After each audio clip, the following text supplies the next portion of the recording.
semuanya, balik lagi ke kritik penonton. Nonton dulu baru kritik.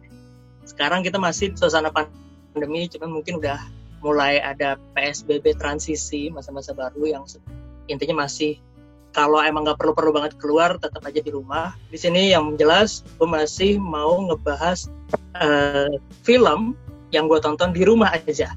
Nah, film sekarang mungkin bisa dibilang salah satu film berat yang pengen dibahas. Nah, di sini gue nggak sendirian, gue bersama Clara. Hai Clara. Hai, thank you. Udah ngundang ke channel ini. Kenapa gue undang Clara? Soalnya Clara tuh salah satu orang yang bisa diajak diskusi film, terutama film-film yang tanda kutip menyebalkan. Dan hari ini soalnya nggak semua orang kan nonton film-film menyebalkan, Clara. Jadi kita termasuk orang langka ya? Langka banget. Oke, Clara, apa kabar? Baik, bro. Transisi ini udah mulai masuk ke transisi, tapi nggak tahu ya rasanya. Ya, deg-degan, masih agak canggung. Aduh, keluar gimana ya? Canggung gitu, udah lama di rumah. Tapi tontonan masih beragam kan ya?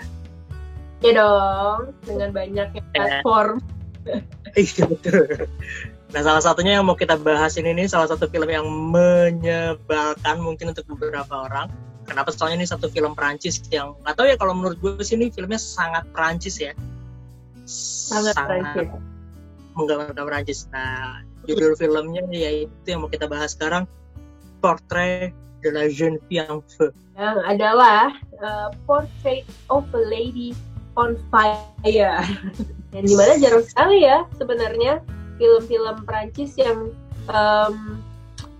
begitu di judulnya di versi bahasa Inggrisnya tuh langsung artinya tuh kurang lebih mirip gitu, sangat amat mirip. Biasanya kan langsung beda jauh.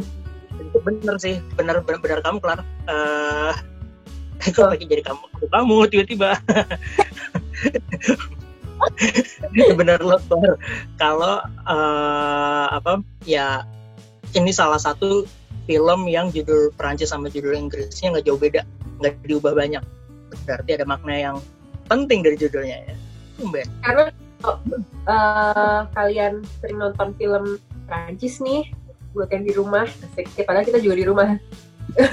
Buat yang sering nonton film Perancis, pasti kalau kalian cari versi bahasa Inggrisnya, kalau terjemahin langsung, cari Google Translate, dan itu cari judulnya, pasti jarang deh ketemu. Maksudnya nggak banyak, yang gue tahu selama ini nggak banyak film Perancis terus versi bahasa Inggrisnya, maksudnya judulnya versi bahasa Inggris itu sama. Contohnya Blue is the warmest color. Nah, itu kan lumayan terkenal ya. Judul Perancisnya La Vida d'Adèle. Adele, jauh banget. Apalagi banyak ya. Banyak banget. Mau film Perancis ke Inggris, film Amerika, film apapun lah, film Hollywood, atau sebaliknya juga sama, film Hollywood ke Perancis juga judulnya totally different. Ya, betul banget. Banyak banget contohnya bagi para penikmat film Perancis pasti sering mengalami kesulitan nih kalau mau cari film Perancis nih yang baru keluar, cari gitu, tiba-tiba lo kok di situs misalnya IMDb gitu atau Rotten Tomatoes kok namanya beda gitu. Nah, kembali ke film ini nih, Portrait de la Jeune Fille en Feu. Kenapa kita pilih film ini? Kalau lo dulu deh. Kalau gue secara umum.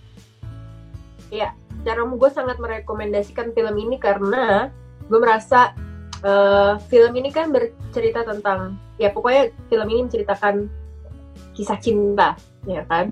Tapi ini menurut gue adalah film yang bisa kita jadikan referensi bahwa kisah cinta itu bisa diceritakan dengan cara yang sangat amat beragam gitu, dan ini salah satu cara yang berbeda gitu loh. Jadi ini film benar-benar referensi yang sangat amat baik sih, bahwa kisah cinta nggak akan seperti itu terus melulu seperti dengan cinta ya. Apa? Bukan ada apa dengan cinta ya. Kisah cinta nggak terus seperti Ade. Kisah cinta nggak selalu kayak Rangga dan Cinta ya. Iya, gue dejavu sebenarnya. Kenapa ya agak dejavu gitu? Kalau lo gimana? Kalau gue jujur sih sebenarnya kenapa film ini, karena gue kebawa sama rekomendasi film dari lo. Karena lo yang memaksa gue untuk nonton film ini. Banget lagi. Pakai banget. Jadi gue tahu film ini film bagus, gue tahu review-nya bagus, tapi baru tergerak untuk nonton begitu lo paksa banget, yuk nonton untuk kita bahas, yuk, dan akhirnya kita bisa bahas. Dan itu benar-benar sebuah pemaksaan ya. Iya, tapi terima kasih loh. Sebelumnya gue mau terima kasih dulu, untung lo paksa banget, jadi ada penyegaran lah, tontonan berkualitas. Mantap. Nah, di sini di kritik penonton gue tuh ada papan penilaian kayak gini. Berhubung kita di rumah aja, harusnya kalau kita bisa ketemuan sih kita bisa nilai langsung on the spot. Tapi di sini gue akan bantu lo untuk mengisi papannya. Jadi gue akan tanya langsung aja ya. Nanti gue langsung tanya satu-satu. Angkanya dulu. Oke. Nilainya dari 0 sampai 5. Jadi lo tinggal pilih 0 sampai 5. Boleh mau pakai komaan terserah. Tenang aja, gue udah kalkulator, udah siap. Udah siap tempur. Siap. Oke, siap. Penilaian. Oke. Untuk tokoh kelar. Tokoh gue bagi dua, ada karakterisasi tokoh sama kesesuaian pemain. Gue tanya dulu karakterisasi tokoh. Bagaimana tokoh itu dibentuk? Pembentukan tokohnya. Oke. Kesesuaian pemain. Menurut lo yang main untuk memerankan siapa? Marian dan Eloise dan semua pemainnya ya. Gak harus pemain utamanya aja. Ke semuanya. 5 sih. Ya, oke. Nanti karenanya gue akan balik lagi ke kesini. Tenang aja. 5. Komposisi ceritanya. Komposisi cerita, ya alurnya lah, alur. Ini 4,5. Karena boleh koma, jadi gue 4,5. Tapi tetap tinggi gue. Komposisi filmnya, nah kalau ini properti, kostum dan lain-lain, mise en scène lah. 5. Oke, siap. Unsur hiburan, ada lucu, sedih, seram, apa yang lo rasain? Menurut gue 5. Oh, 5. Emosional banget ya? Sangat amat. Iya, oke. Mudah dimengerti filmnya untuk lo? Iya, 4,5 menurut gue. Ya, bahkan 4,5. Ya, 5 kenapa? Bahkan kenapa? 5 aja deh, sorry ya, gue tiba-tiba gak bimbang gitu, 5. Ya, oke. Siap. Oke, ini sekarang kita masuk ke sinematografi. Gambar. Gambar aspek visualnya, warna, efek visual, gila ini sih film tak terbantahkan banget. Gila.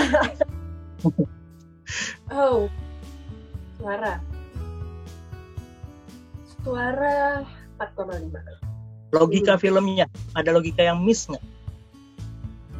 Oke.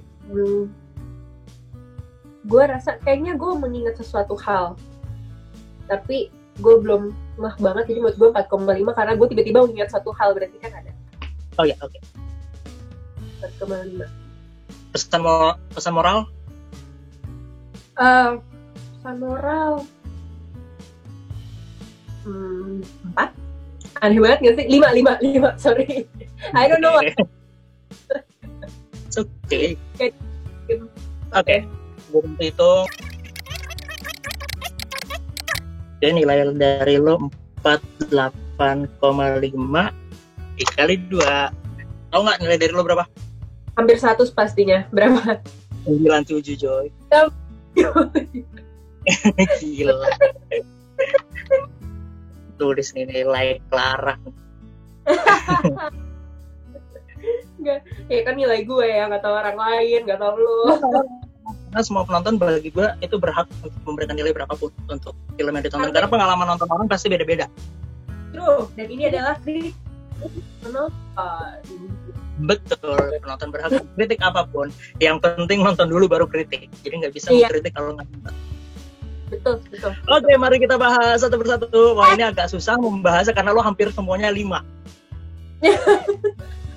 Sebelum dapat nilai dari lo, gue nggak nyontek ya, gue udah bikin versi gue sendiri.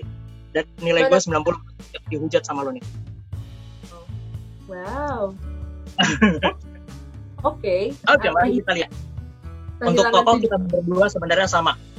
kita sama-sama 5 untuk karakterisasi tokoh dan kesesuaian pemain. Ini pemainnya tuh pegang peranan yang sangat amat penting sih. Ini film nggak bakal jadi sebagus itu kalau pemainnya nggak mereka gitu. Kalau satu pemain dan penokohannya tidak seperti itu. Aku mencoba membayangkan kalau mungkin nggak ya kalau karakter ini warna rambutnya beda atau warna matanya beda, gue ganti. Gue suka gitu, gue suka membayangkan hal yang beda dari film itu. Apakah rasanya akan nyampe? Enggak sih, gitu pas ini kayak oh iya sih, banyak banget alasan kenapa harus dia yang mainkan gitu. Ribet ya lo nontonnya ya, mesti ngebayangin kalau ini jadi kalau karakternya beda, kalau warnanya beda, wow lo sampai sedetail itu. Ya bagus. Cuman gue setuju banget kalau ini kayaknya kalau bukan karakter yang dibentuk seperti itu, bukan mereka yang memainkan, gue juga agak meragukan. Walaupun sekelas misalnya, gue jadi mikir gara-gara lo ngomong sekelas Marion Cotillard misalnya yang main, gue takut. Iya, gue takut justru dia mendominasi ceritanya sampai tokoh-tokoh lain jadi nggak kelihatan. Ya, terus kan Marion Cotillard tuh punya metode dia sendiri kan di setiap film dia. Kayak lu tahu ini karakter Marion Cotillard, tapi on the other hand lu sadar bahwa ini Marion Cotillard gitu. Jadi dia ada di film itu akan justru merusak. Gue bahkan berani bilang merusak gitu, karena memang Marion Cotillard ada metodenya sendiri gitu dalam acting dia. Untuk komposisi cerita ada penjelasan sedikit kenapa 4,5? Ada beberapa bagian-bagian yang misalnya ya gue nggak ngerti, jadi mungkin kayaknya ada gue agak gagal paham di ada bagian scene yang dimana ada perempuan banyak nyanyi-nyanyi, tapi gue tidak melihat itu semua nyambung dari cerita si bukunya apa sih judulnya, tentang apa namanya, mitologi Yunani itu. Iya, aku jadi lupa ya bukannya. Ya pokoknya ada, jadi cerita ini itu clue banget sih. Nah itu clue banget. Gak paham di situ kenapa. Nah, makanya gue bilang komposisi cerita kenapa harus itu jadi salah satu scene yang powerful, tapi sementara sebenarnya kan garis benangnya itu benar-benar referensinya mitologi Yunani itu gitu. Jadi gue sebenarnya 4,5 itu gue rasa karena gue memang agak paham. Jadi karena lo berharap ada sesuatu yang lebih dari si mitologi itu ya. Kalau gue sih lebih melihat ini porsi si mitologi itu untuk gue udah menunggu banget itu, ini mau diapain nih mitologi nih, misalnya mau apa, tapi ternyata dia ada satu part yang diambil yang menjadi clue dari film itu. Ini mise-en-scène kita sama-sama 5 tadi nilainya menurut gue kita pasti sepakat banget, ini semua kerapian filmnya tuh di ini banget ya, dipikirin mateng banget gitu loh. Ini beneran bikin film sih nih orang. Iya beneran bikin beneran wow, beneran bikin film gitu, ngerti gak sih? Dia kayak ini namanya film gitu ya. Iya, dia beneran bikin. Lo ngerti kan maksud gue? Ini ngerti banget. Wow, ya, kamu menggunakan kata yang sangat tepat. Yang nonton channel ini mungkin bingung, apa sih orang lain juga beneran bikin film? Tunggu sampai kalian nonton film ini, baru kalian ngerti kenapa kita bilang ini beneran bikin film. Ih bener banget. Wah gila lo, kesimpulannya itu udah merangkum semuanya sih udah. Oke, nah ini di sini gue kayaknya kita akan debat nih, karena di poin berikutnya, di poin hiburan, nih poin yang ketiga, poin hiburan itu nilai kita agak berbeda. Gue di sini hiburan lo kasih nilai 5 dan filmnya mudah dimengerti. Tadi sempat agak ragu mau 4,5 atau 5, tapi akhirnya lo pastikan kalau nilai lo 5, artinya nilai hiburan bagi lo sempurna. Sementara di gue nilai hiburan itu hiburannya 3 dan mudah dimengertinya 3. Mari kita bahas di sini. Menurut lo ini sempurna banget untuk hiburannya, jadi lo dapet lucu, sedih atau apapun yang ini nggak harus semuanya ada ya. Tapi apa sih yang lo rasain begitu nonton ini? Emosi apa sih yang lo dapet? Nggak tahu, gue seseknya dapet segala macam tuh dapat gitu dari mereka. Cuman menurut ini menghibur tuh dari tokoh lainnya, seperti salah satunya mereka punya kita nggak bisa bilang neni ya, apa ya, penjaga rumahnya ya. Gue sangat terhibur dari adegan-adegan mereka dia loh. maksudnya dia nggak perlu berdialog lucu, tapi gue lumayan terhibur dengan kelakuan dia gitu. Jadi hiburannya datang dari dia gitu. Keringanan film ini tuh entah kenapa menurut gue datangnya dari dia, karena hubungan kedua tokoh ini menurut gue udah kompleks gitu. Feelingnya tuh udah yang aduh jatuh cinta, tapi ragu, tapi takut, tapi sedih, itu semua udah campur aduk. Cuman munculnya ini justru menghibur menurut gue ya, nggak tahu kenapa. Menurut lu gimana? Oke, menurut gue sebenarnya ya kalau untuk unsur hiburan dalam arti personal, gue juga mungkin akan kasih nilai 5 ya. Mungkin di sini gue agak bias antara gue personal dengan hiburan secara umum. Iya, film ini hening banget, man.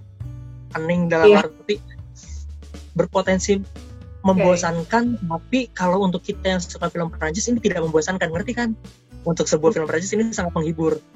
Tapi untuk orang yang nggak kenal film Perancis, wow, ini berat banget, man. Gue kalau bener-bener merasakan banget ininya, bisa ke engage banget sama filmnya, lo akan bisa menemukan hal yang apa namanya, yang lucu, yang tidak membosankan sih, di samping lo sering nonton film Prancis apa enggak gitu. Ini tuh lebih ke kan romansa yang mungkin kita bisa spoiler sedikit. Ini kan romansa yang sesama jenis dan sangat personal. Nah, gue jadi mengingatkan kembali sama ceritanya Call Me By Your Name. Oke, nah yang intinya tuh kayak ngapain sih kita ngeliatin romansa mereka berdua gitu loh. Karena ini sangat personal di hubungan mereka berdua. Jadi mungkin di situ nilai hiburannya juga agak berat karena ini benar-benar personal. Beda kayak kalau Brokeback Mountain soalnya ada pengaruh ke lingkungan. Ada sama istrinya, sama ininya, sama siapanya. Ini benar-benar personal mereka. Menurut gue tidak semua orang bisa mengerti ini dengan mudah, dengan gampang. Bahkan untuk orang yang menurut gue udah kenal Perancis pun, ini tuh berat banget dalam arti bisa dapat feel kalau bahasa Perancis itu indah tuh susah. Hubungan yang sangat intim tapi mereka masih pakai bahasa yang sangat sopan. Susah banget ya. Untuk orang yang nggak belajar bahasa tuh mungkin cuma dapat ini pakai bahasa Perancis, selesai. Tapi untuk kita yang belajar bahasa Perancis, ini agak sulit dimengerti karena hubungan yang sangat intim tapi pakai bahasa yang sangat formal. Tapi rasa keintimannya, gue nggak ngerti sih cara bikinnya gimana. Intim banget.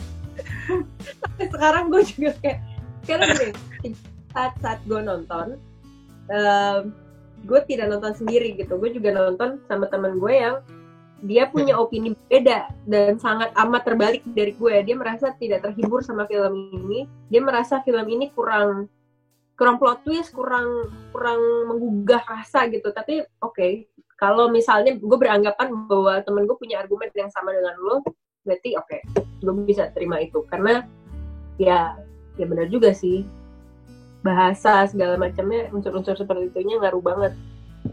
Ya, kita lanjut. Kalau untuk ke sinematografi kita nggak ada yang beda, kita persis banget nilai kita sama-sama. Untuk gambar nilainya 5. Main ini nggak bisa dibantah lagi. Kalau sampai ada orang tulis di komen ngasih di bawah, menurut gue enggak gitu, atau ngasih komen, menurut gue gambarnya jelek, kayak lo pause di bagian manapun film itu tuh dapat gambar yang bagus. Gila, itu tuh kayak lukisan jadiin film, gue nggak ngerti ya. Iya, bener banget.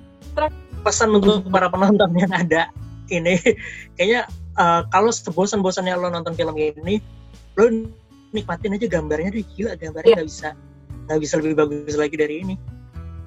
Gila. Nih, itu tadi yang gue bilang, ini orang beneran pengen bikin film. Scoringnya pemilihan sama persis gue setuju banget sama lo. Satu scoring yang paling menguatkan nilai ini, jadi pasti melonjak tinggi, ending itu mati banget kayak gue udah mau kemana nih kayak gila. 4,5 itu full scoring lagu. Iya, scoring satu lagu. close up, men. Wah, gila. Oke, lanjut ke pesan film. Untuk logika film, ya mungkin gue kasih 5, lo kasih 4,5. Sama aja mungkin kayak suara, mungkin ada bagian-bagian yang miss sedikit. Kalau misalnya mau diangkat-angkat nih, mau cari-cari logika dalam arti sebenarnya kedekatan antara majikan dengan pengurus rumahnya tuh kayak udah sangat feminis. Ini langsung kita masuk ke pesan moral sih.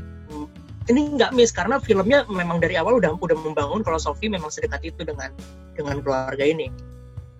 Cuman masih ada yang bertentangan kayak bisa ya di zaman dulu ada yang sedekat itu gitu. Iya, itu. Kan itu aja. Terus, nah, tapi jadi bikin pesan moralnya jadi tinggi banget itu gara-gara ini mungkin gue mesti mengeluarkan satu istilah yang sangat teoritis ya. Ini benar-benar ekritur feminin yang dalam arti benar-benar yang buat perempuan, film tentang perempuan yang bisa merasakan ini adalah seorang perempuan, dan kedekatan antara keluarga itu dengan Sophie juga, itu juga adalah rasa yang dibangun oleh perempuan-perempuan itu. Sangat amat perempuan sih.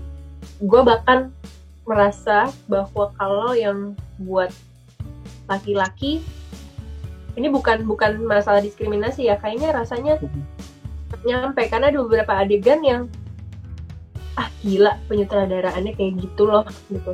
Gue mau ngasih tahu tapi kayak spoiler gitu sih. Ya nggak apa-apa, nanti tinggal gue kasih aja spoiler alert. Iya ada adegan tertentu di mana si karakter ini harus aborsi dan aktingnya seperti itu gitu. Kalau kalau itu bukan perempuan, gue rasa nggak kayak gitu aktingnya. Gue rasa mungkin nangis meronta-ronta kesakitan yang gitu karena pada dasarnya gue karena perempuan kesakitan nggak harus teriak juga kan? Nggak harus teriak, sister gitu. Kadang-kadang kita juga meringis gitu kayak gitu. Untuk ini gue langsung jabarinnya misalnya kayak datang bulan itu sakit sekali loh gitu. Sekali nggak tahu. Kita nggak teriak-teriak ronta-ronta, kita meringis gitu. Nah, ya itu rasa seperti itu gitu loh. Kayaknya menurut gue kalau ini bukan penyutradaran, ini bukan perempuan yang ini, mungkin sulit juga gitu kalau sampai beda rentang ya. Beda ininya, beda penyutradaran, beda rasa. Bahkan sinematografinya aja gue merasa ini feminim sih. Iya, berasa banget gitu. Gue bisa dapet. Iya. Enggak. Anehnya begitu gue nonton yang gue cari Hero. Thank you loh Clar. Gue mesti thank you lagi sekali lagi lo udah merekomendasikan film ini ke gue. Bagus banget ya. Gue kasih lihat lagi. Kalau gue 90 mungkin ya kita udah memperdebatkan berdua, jadi ya lo terima aja nilai gue 90, sorry yang tidak setinggi lo. Tapi intinya kita berdua masih kepala 9. Yes. Bukan berarti nilai dari kita juga artinya film ini memang harus absolut bagus gitu ya. Ini semua penilaian ya tergantung dari semua penonton yang menikmati filmnya. Kalau ada yang nggak bisa nilainya, mau kasih nilainya di bawah itu juga nggak masalah sama sekali. Kayak aku berani berdebat gitu. Iya. Tapi gambar 5 tuh udah nggak mungkin ya, nggak mungkin kurang ya. Itu nggak bisa tawar. Kita mau tawar menawar, tapi khusus sinematografi kalau lo bisa bilang jadi bawah 5, wow, mungkin lo adalah DOP-nya sendiri gitu, karena itu adalah diri sendiri gitu, melawan idealismenya sendiri. Mungkin adalah DOP-nya. Kalau sampai lo rate di bawah 5. Oke, thank you banget Oklar, thank you banget. Terima kasih lagi untuk semuanya. Thank you udah diskusi bareng di channel ini. Semoga yang lain juga bisa jadi penonton juga yang bisa gue ajak untuk nilai film apapun. Karena ternyata seru ya ngobrolin film kayak gini ya. Seru banget asli, kayak ini channel gue akan nonton sih karena Oke. You feel Oke, thank you. Ih, apa? ditunggu ya nih apa namanya channel apa episode berikutnya film-film lainnya yang akan direview. Thank you. Oke, udah kelar. Thank you. Bye.